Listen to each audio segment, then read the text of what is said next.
All right. How are you tonight?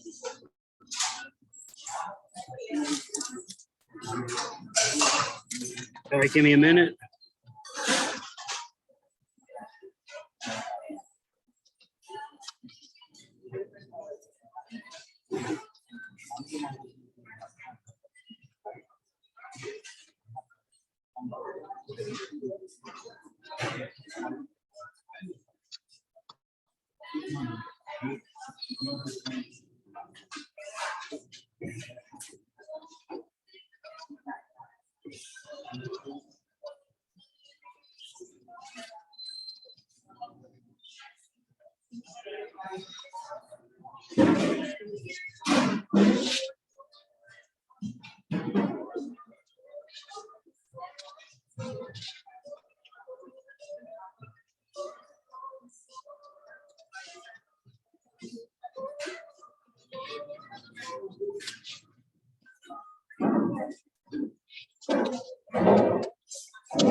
Hi, how are you? Not bad. And yourself? Good. I'm sorry, I was having technical issues. Sometimes it happens. I'm doing it from no. a phone just because it's a little easier for me. Well, I All right. appreciate your flexibility. Thank you so much. Oh, no problem. I wasn't going to do anything anyway once I got home. I was going to just crawl into bed at this point. This is more fun, I promise. Oh, yeah, I know that. All right, so the record is going, so here it goes. All right, everyone. Welcome back to Pick Your Brains today, and I have the honor of welcoming my third guest today, who's within the social work realm, but never actually practiced as a social worker. She did a lot more interesting things during her career. Today we have Dr. Damary Rodriguez, and she'll be telling us her story. So let's get started. All right. First question would be, you are originally from New York, correct? Correct. Where did your parents immigrate from? So my mother was born in New York City, and my father came from Puerto Rico, and Puerto Ricans are US born citizens. So he migrated versus immigrated. And I am what is considered a New Yorican. I was born in New York as Yes, well. I actually know what that is, believe it or not, since I've lived here my whole life. That basically means you don't have the ties to the island the way your father does, if I'm correct, right? Correct. That is awesome. And there are very few people that know what that means. No, it just means you were actually born in the States and you didn't really grow up in the island. Correct. I still have the connection by visiting there, the food, the music, the culture, the arts, and but I grew up in New York City and East Harlem, New York, which was very heavily Puerto Rican populated before demographic shifts, where it became heavily Mexican, and before the Puerto Rican population increased, it was heavily Italian. So some New York City history there. I did actually know that part of it. Now, if you don't mind me asking, when did the demographics start shifting from Mexican to then basically Italian to then Puerto Rican? So my grandmother came to East Harlem, New York when she was 16, and she was born in 1934. So that would have been around the early 50s that it started shifting from Italian to Puerto Rican. And then probably in the early 2000s, it started shifting to a heavy Mexican presence. We could see the religious influence, the restaurants. And then a bit less than a decade ago, maybe 5 years ago, we started seeing gentrification, a lot of high-rise buildings, right? Buildings with doormen, doorwomen, buildings that were more upscale started popping up in East Harlem, and the beginning of Harlem that changed again. If you remember New York City history correctly, this all was laid down for work under Giuliani's administration.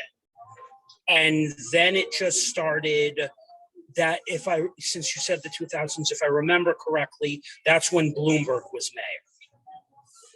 Yeah, so you're putting some of that together with a political lens, which is excellent.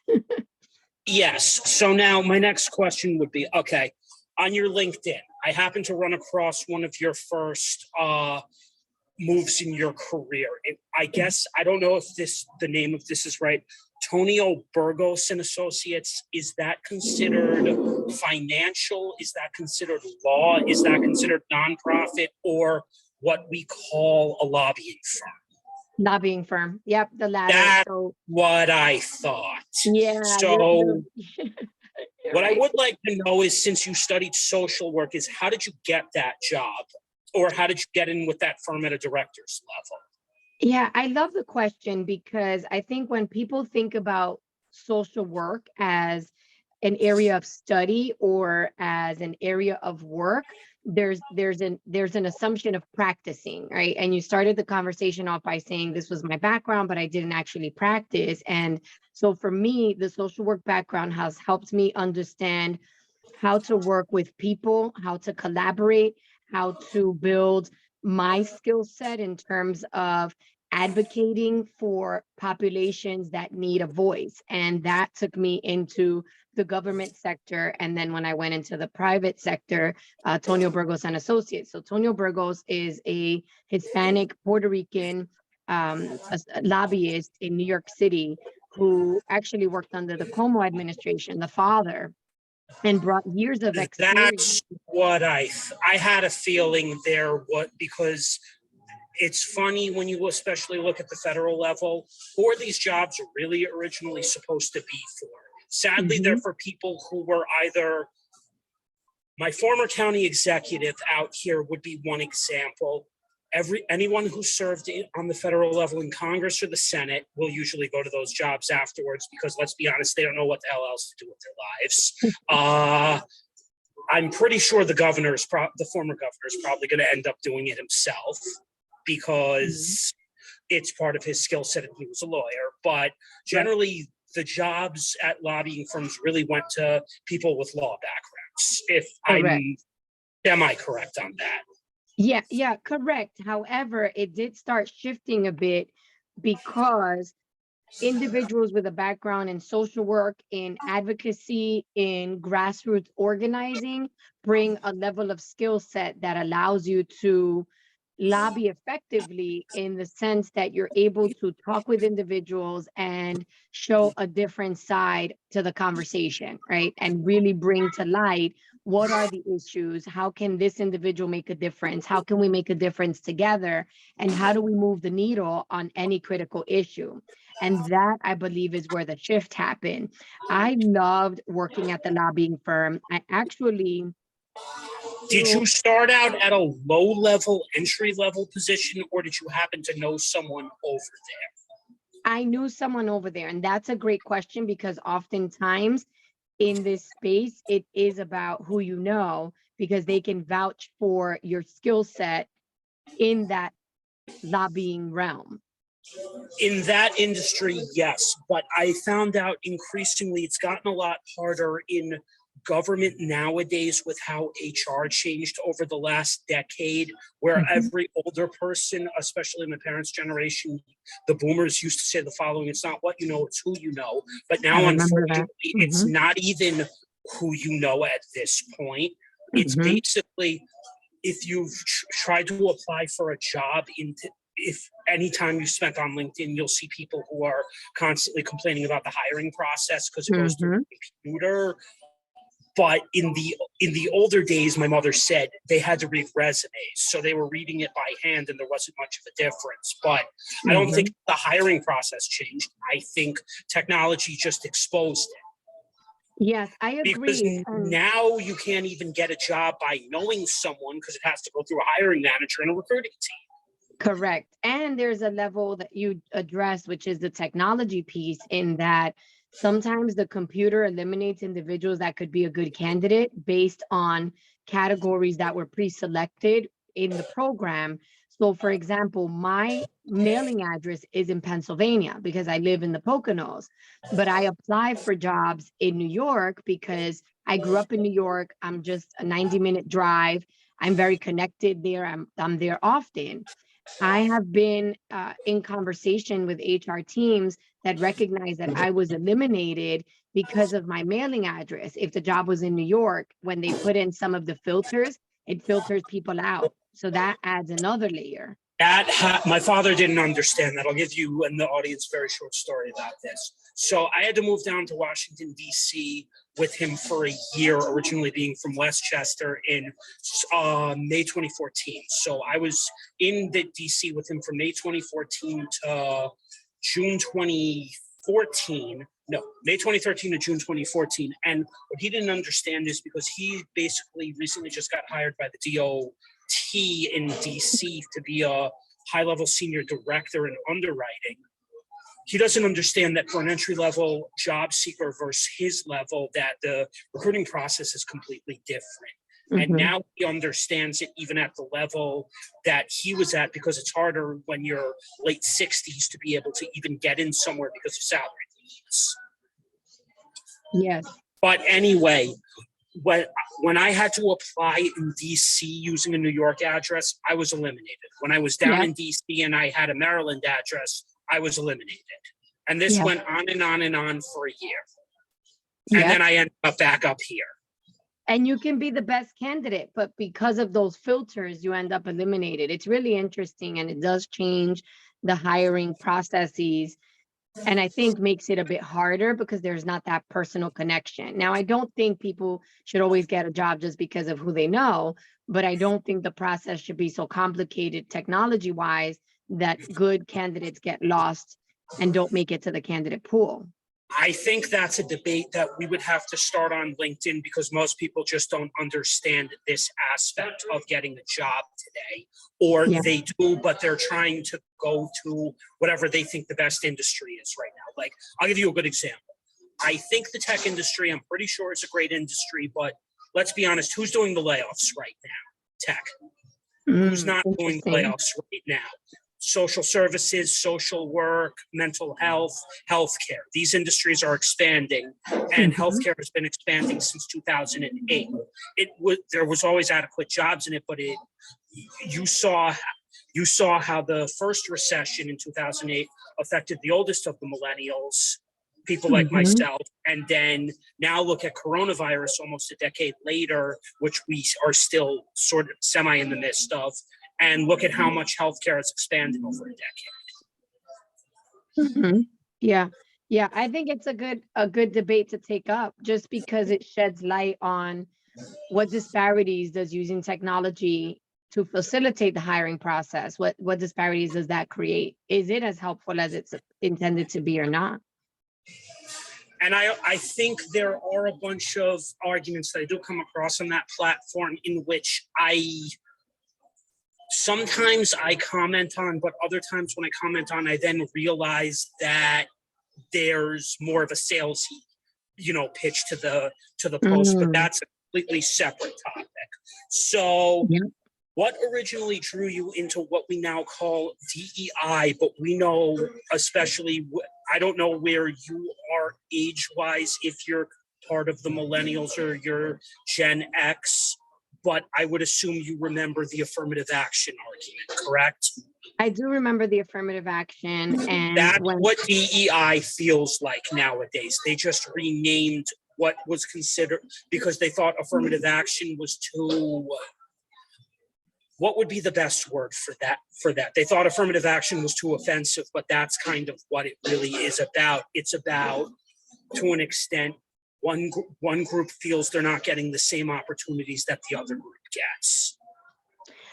so it I don't should know if not you would agree with that. it should not be that, but I have heard a lot of people making that same comparison and saying what you just said. I would push back and say uh, DEI is supposed to be about ensuring that we have spaces that are fair and equitable for different populations, right?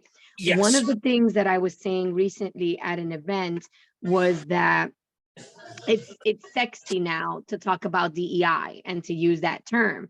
But for individuals who are part of marginalized populations, this has always been our life. So to your question about what drew me into the field, it was because I went to an organization called Girls Inc., which is a national organization serving girls that was across on the your profile as well.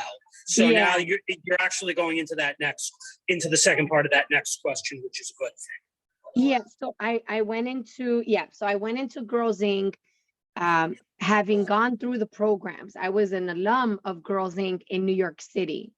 And I went there on a full-time job that I interviewed for to lead an effort to grow the number of Latina girls they served across the country because of growth in Latinos across different areas where they had predominantly served Caucasian and or African American girls, but now they were seeing Hispanics in their community and needed to understand the population, the needs, and how to draw them into the program.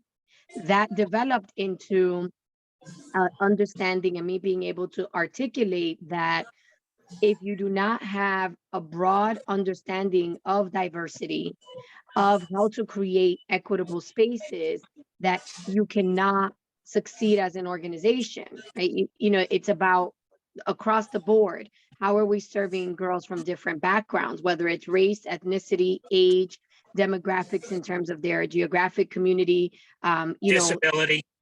I was about to say disability, just intersectionalities, right? A Hispanic girl with a disability, for example. So all of these dynamics were coming up, and my work evolved into a broader DEI role where I was helping affiliates, and these were over 80 organizations across the United States and Canada, and I was helping them look at who they had traditionally served, who was currently in their community, and what were the adaptations they needed to make in order to serve the girls that were in their community. So now I'm going to cherry off that. I'm going to cherry off of that, and I'm going to mention this because within my own life and my own community, as somebody who's on the autistic spectrum, I have not felt very well served, and this is by my own community as well, in terms of job opportunities, ability to be able to create much of a life for myself, hence why I'm doing this project right now. And let's even just look at job opportunities. They see me as, when I was diagnosed at 4, it was said to me as follows: by 37 years old, you will not be living on your own.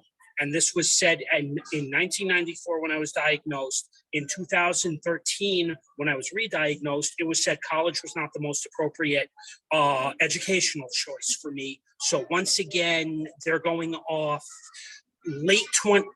early 20th century data about what opportunities were best for autistics and handicaps. And then when you look at organizations like the Goodwill, they were not actually serving us well at all. And that was a company that I worked for. The mission was to empower people with disabilities, with barriers to employment, but their idea of employment was a basic retail job, which could, for certain individuals, give you a basic income. But in today's world, you can't live on a retail level income. I'm sorry.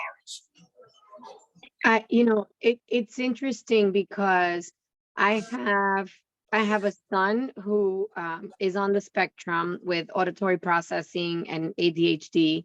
I have a nephew who has Asperger's, and a niece with physical disabilities. And well, now they call that neurodivergent or autism spectrum disorder. And I even remember when it was first called Asperger's syndrome, then they changed the name to make it sound a little more polite. At the end of the day, a disability like this is one of two things. It's either I need accommodations in academics or accommodations in how I learn on the job. But it doesn't necessarily mean that I'm actually disabled because I can hold a conversation. Correct. And there's a level of functionality to take into account as well. And, you asked me what generation I was. I'm Generation X at the end of that. And so I have seen some of the treatment that you're talking about, some of the lack of understanding and empathy in terms of accommodations. And I think one of the challenges is when people don't understand the needs of others, there's this perception of what they can and cannot do versus let's work together to figure it out, right? You can explain what your needs are. You just did that. And so a conversation to understand your needs would make it easier to make accommodations than assuming that I know your needs. And that really is what the DEI conversation and work is about. And I don't assume that people are going to know what I need, but it would be nice if you could just, something that I learned in retail that none of us do nowadays, not you and me, but just in general, we're consumed with so much in our lives that we don't take 5 seconds to listen. From just working at the Well, I can tell you from being in a donation center, from working in a school district, and now scheduling for patients, nobody takes 2 minutes to just shut up and listen. And when to that point, when I'm trying to explain my needs to somebody who doesn't want to listen, how am I going to get that point across if they don't want to listen? Right. And that's true for every conversation that relates to creating diverse and equitable spaces. The problem is people are exactly what you said, are not listening. And it reminded me when you were talking about Eleanor Roosevelt, who said, seek to understand and not to be understood, right? If you try to understand others, whatever it is that you want to convey will come out because you'll have a genuine conversation. If you go with the lens of, I want to understand your needs, your situation, how I can support you, your own situation will emerge as well, and you'll be able to work together. And there's a level of communication that is critical to advancing the DEI space and movement. So the next question, and then I want to finish, is once after Antonio Burgos, and then Girls Incorporated, how did you start acquiring board memberships? That's a great question. Go ahead, And Fred. were these volunteer nonprofit boards, or were these actual paid nonprofit board positions? I was having this conversation today in an event that I was speaking on and saying all of the board service that I do is volunteer and unpaid.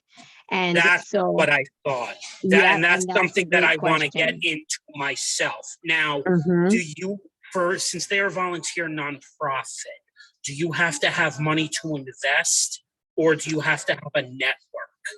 So you definitely have to have a network. Depending on which organization, you may or may not have to have money. So let me explain the board structure at different levels. And I think that'll be helpful for a lot of people, because I keep hearing from people that they want to be involved in boards and don't know how to get started.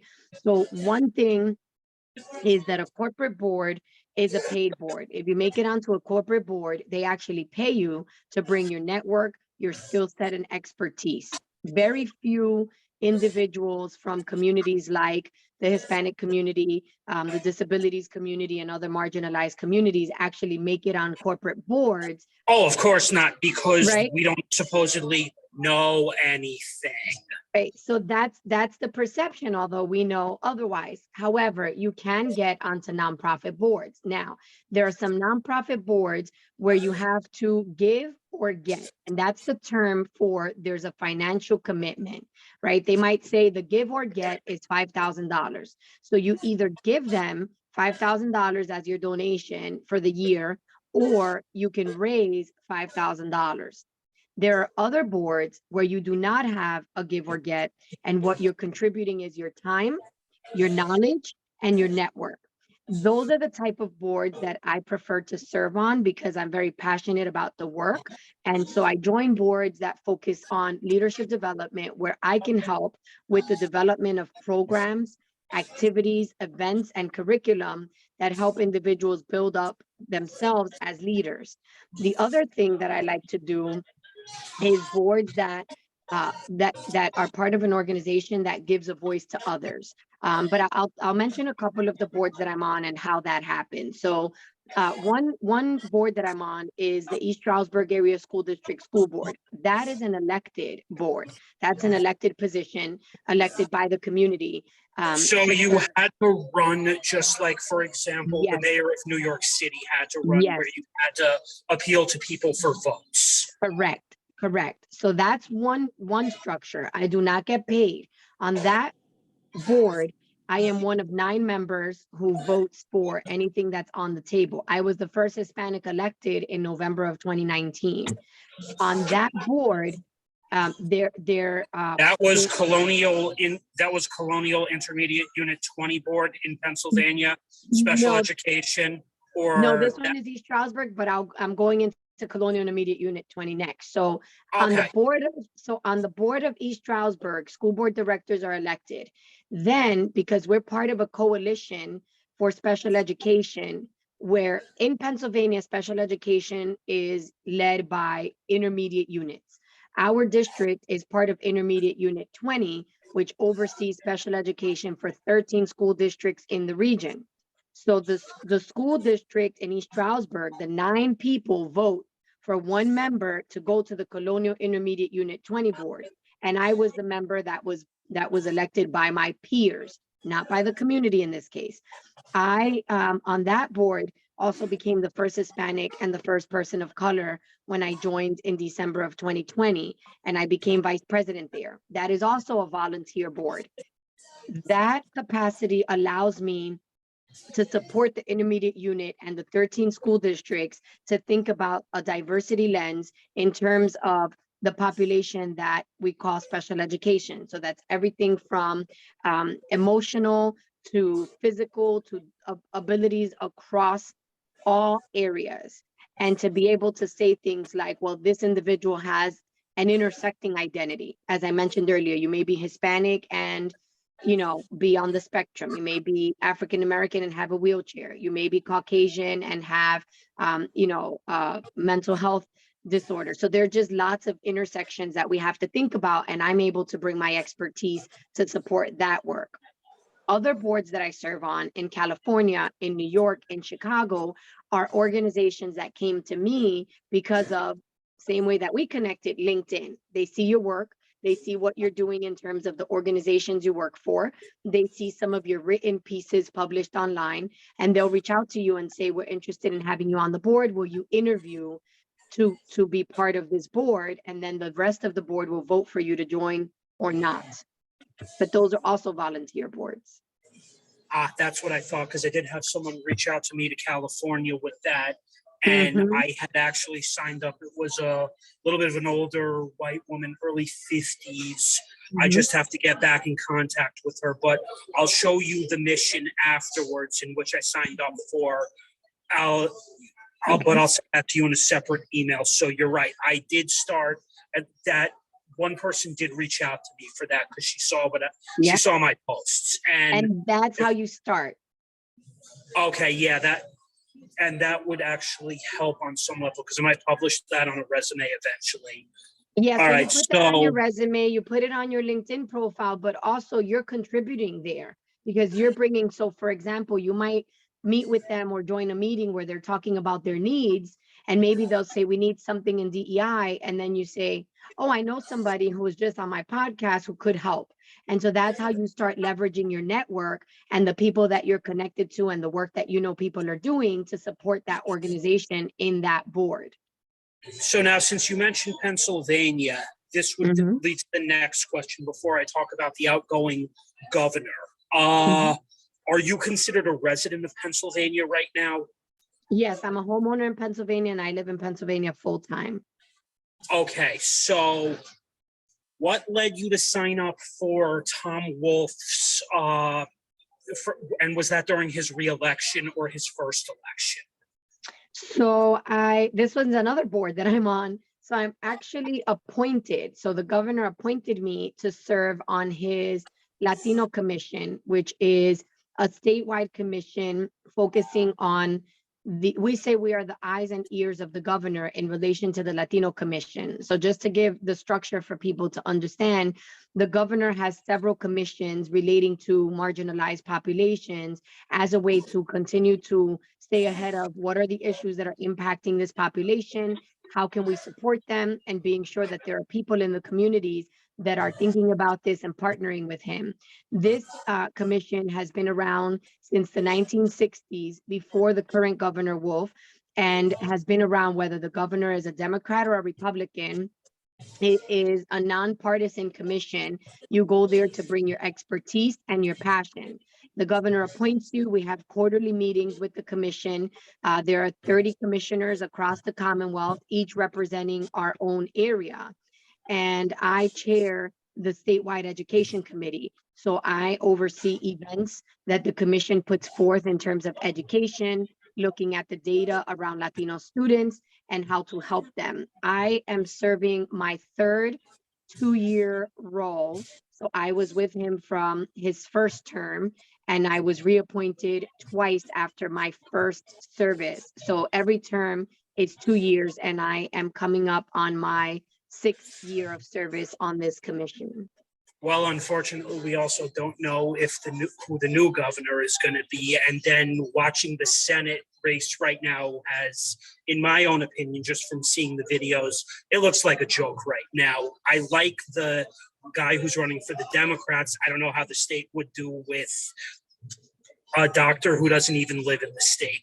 Yeah, and John Fetterman is our current lieutenant governor and has done a great job in many aspects, and has proven himself from being a mayor in his town to being an advocate to being, a lieutenant governor, as well as he's been an advocate to marginalized communities, which is, really helpful to move the needle. There's at least one or two issues during his Senate campaign that I think he'll be a little too weak on if he wins and gets down there. But overall, I think he's better than who he's running against. I agree. I think no candidate is perfect. So I agree. I would, if I were living where you are right now, I would go for him over the television doctor. Even though the television doctor has actually built businesses, he's not really a PA resident. Right. He Right. just bought down there, but he doesn't even live there. Right. And some of the ads were just hysterical that Fetterman put out. Okay, so let's move on to what you showed me in my LinkedIn inbox, which was your consultancy. So Okay. since you've had a wider range of experiences, what does your consultancy do at this stage? So I love the opportunity to support organizations in the ways that I've been doing through, as we talked about, the board service. And right now, my focus is on how can I help more organizations and do that through customized individual projects and training. So I focus on communication and team building. I focus on, of course, the DEI lens. I focus on leadership development because those are the areas of strength that I bring to the table. And so it's almost like an interview, if you will, when it comes to talking about your consultancy, right? What is it that you're good at? I'm good at bringing people together. I'm good at supporting individuals in developing themselves as leaders. I'm good at educational equity and fighting for platforms that support all of our students in an individualized capacity. I'm good at engaging people in terms of civic engagement and the understanding that we each have a purpose. We each have a role in making society better. And so my mantra for my consultancy is turning purpose into action, because I believe that each of us has a purpose and I believe we have to take action. And I love what you're doing, that you saw deficits, you experienced lack of in all of these different spaces that you mentioned, and you decided to create a platform and turn your purpose into action. And and that's been my focus now. That's also because in my own life, as you just mentioned, unfortunately, I mentioned this a few times today, and I've mentioned this over and over again, but not everyone always likes it when they're trying to sell certain things. Well, I've been blackballed for almost an entire decade, in terms of either trying to get into an industry. I've been, phased out. I've been stuck in retail. I didn't like working those low wage jobs. In fact, I'm probably behind most people in my own generation in terms of being able to purchase a home, being able to build a decent life, hence why I'm doing this. But I could only complain a certain amount over the years where nobody wanted to listen. And that goes back to that comment that I made working at retail, that unfortunately there's a lot of selfish people out there today who don't fully want to listen. I understand if maybe in your personal life, not you, but like in theirs, they haven't experienced what I've experienced, but to be a human, it takes you a couple seconds to just listen. I think you're right. We do have to get to a place where humanity is important to everybody and where we are empathetic of one another, because we do have to coexist. And sometimes people get so tied up in their political agendas or their personal opinions or elitism in terms of what you mentioned. They haven't experienced, a deficit or a lack, and they don't put on the lens of empathy and the lens of humanity. And that's an area that we can all do better in. I'll give you a good example, even though I know you come from the city. You and I both know who you were on her podcast a week or two ago, after I just got done interviewing her myself. And I said, one thing you may not be aware is when you go to small towns, even up in northern Westchester, where you have a majority of white people, not every white person does live a white picket fence, in what we call the white picket fence childhood. Some of us, like in my own personal life, my mother and father got married a little too young in their early 20s. So when I was 5 in 1990, we went through a divorce. They were both in my life, so I'm grateful to have had both of them in my life. And, I grew up a happy child, but in a very, white small town of, Katona, New York, when you put me single parent, Guess what? I didn't have that little white picket fence. We were living in some level of what you would consider subsidized housing. And those, I told Erica, this actually exists in small towns. No one is aware of that because they have this idea coming from a big city. Oh, something like government housing doesn't exist in a small town. Yes, it does. It's just not spoken about in the white community, unfortunately. It absolutely does. And when we talk about diversity, when I talk about diversity, this is part of what I talk about, because diversity is not just about race and ethnicity. It's not just about gender or gender identity. It's not just about the color of your skin, but there's also socioeconomic status. And a big one for me is family composition and dynamic. I've always said socioeconomic, but you know what really tends to happen even in a town where I came from? Most people ignore socioeconomics because, unfortunately, I'm going to quote Ben Shapiro, even though I don't necessarily like him as a podcaster myself because he comes off as insensitive, but he's right. For the most part, facts don't really care about people's individual feelings. Facts are facts. Yeah, well, when I am on the school board in conversation, when I am in the Colonial Intermediate Unit 20 in conversation, I often talk about the family dynamics as well, because I was raised by my grandparents. So when we are talking about a mother and a father, if, for example, somebody said right now, tell me about your mother and your father, you would be able to, even though there wasn't the ideal family, if you will, because there was divorce, you could refer to that. I would not be able to refer to that. So again, we always have to realize that there's no such thing as a perfect family or a perfect home or a perfect life. So the white picket fence for me does not even really exist. And so when we talk about students, children, and youth, I always say, do not say parents, say parents and guardians, parents and families, because some do not have parents, right? We have foster children, we have, children who are on their own, young people who are on their own, and they are their own guardians at this point. So there's diversity that has to be applied to every aspect of life. Now, unfortunately, because of where I originally came from, even though they didn't grow up the same way that I did, in my situation, there had to be a large degree, and I even explained this to Erica when she came on here. I had to do something that wasn't always very comfortable to my own situation, which was listen to kind of their experiences and then understand, okay, you had your mother and father in your life, so it was much easier for you because you got to, not you in their case, they got to go.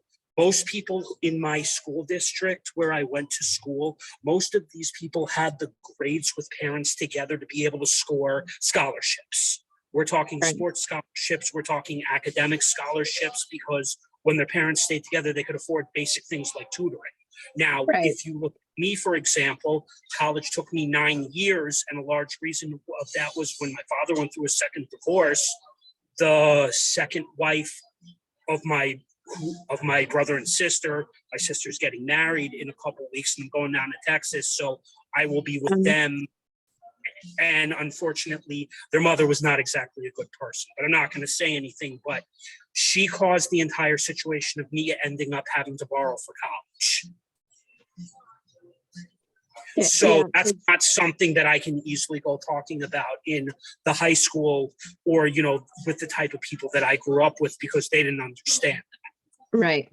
And that's, again, where empathy comes in, right? We have to be understanding of others and empathetic, that not everybody has the same experience. And, I often talk about that with my own kids, because they live a different life than I lived. And I have to remind them that not everybody has what they have. And that's also where we can be a contributor, is by talking to children and young people about the reality that not everybody has what they have. Some have more, some have less. So, and that's the advantages that I think most people from the city don't understand are given to, even within my own community.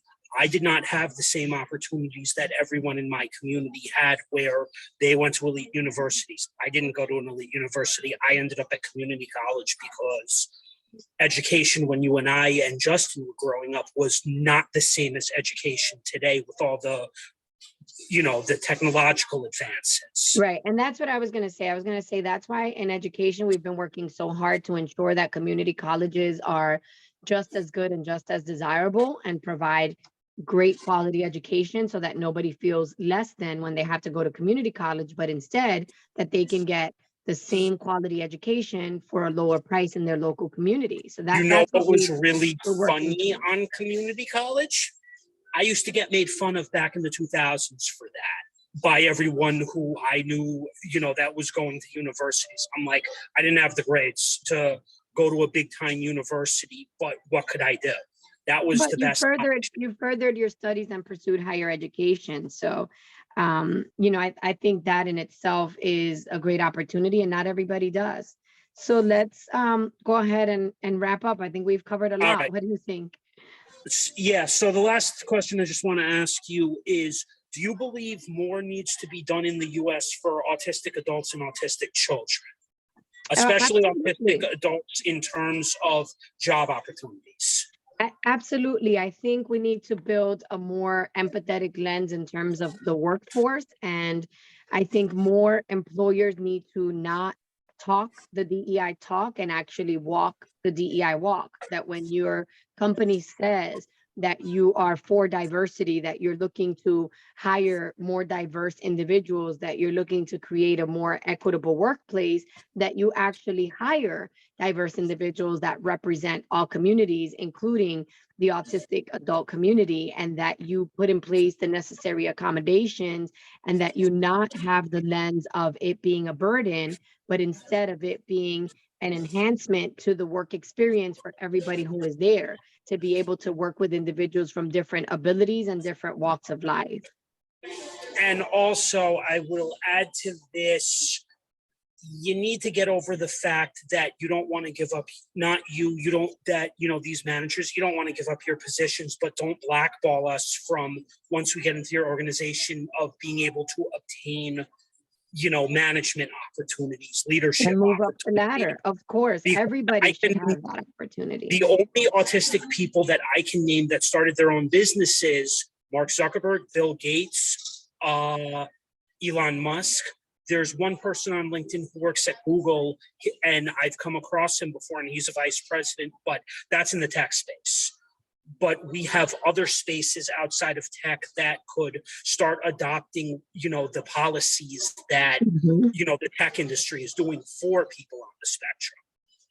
Exactly. I think the more we dialogue with individuals and the more we think about people as individuals versus a label, whether it's race or ethnicity, whether it's ability, whether it's, a zip code, the more we think about people and think about individuals, the more empathetic we're going to be able to work together and coexist. So I thank you for the opportunity to have Of this course. rich And discussion. I actually enjoyed this one, and I'm glad you stopped by today. So I hope Thank you. everyone learned something from you today. And this week or next week, I'll let you know when this goes up.